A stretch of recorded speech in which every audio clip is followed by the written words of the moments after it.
This is the 10th National Bike Summit. We bring the bicycle movement to Washington to make the case for cycling up on Capitol Hill.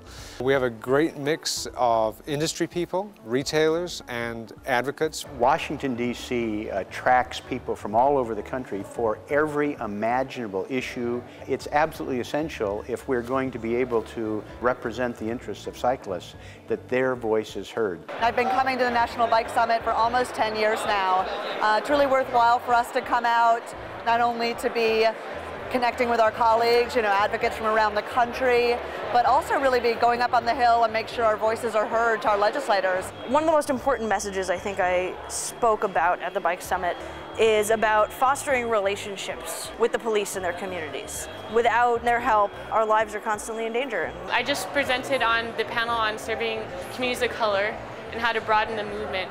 And we discussed our City of Lights program, where we reached out to Latino day labor cyclists in LA. We build a program around the asks that people are going to make up on Capitol Hill. So we've got a critical session on a new piece of legislation to get more funding into cities for improving walking and cycling conditions, the ACT Act, the Active Community Transportation Act. We're helping make the case with data that while biking and walking make up roughly about 10% of all trips and nearly 13% of fatalities, we receive only 1.2% of all the safety funding that's out there. So we're looking for a fair share for safety and overall to increase biking. Our schools, for instance, are magnets for congestion because too few of our children can walk and bike safely to school.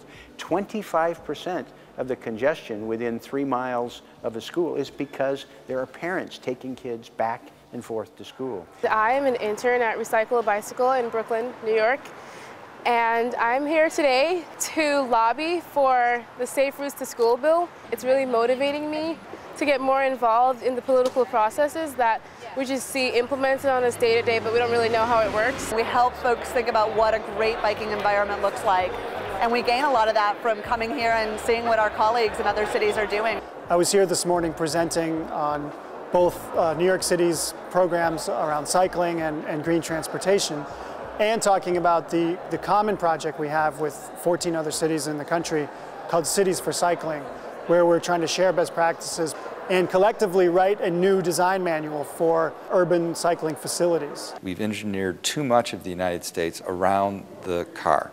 We've made it impossible, virtually, to do other forms of transportation. And what we want to do is open up our streets to other possibilities.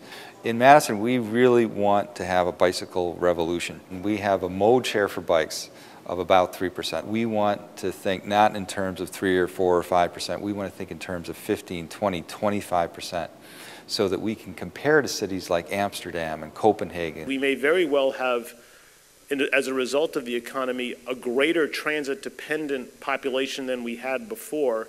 It makes it all the more important that we move these policies and programs in a place that recognizes the needs and values to the society of people riding transit, people using their bicycles, and people using both their bicycles and transit. I must say that this is an event that a lot of people don't have on their radar, but you should, because what this did for me 2 years ago, the very first time I came, was really frame the idea of bicycling as part of the multimodal transportation movement, and that is key to what we want in terms of livable communities. And I bike every day, and I've commuted, but I didn't fully get the connection to that and the legislative effort that goes on, and how I can participate and contribute to that. And I wish more people who bike that don't necessarily consider themselves advocates would participate.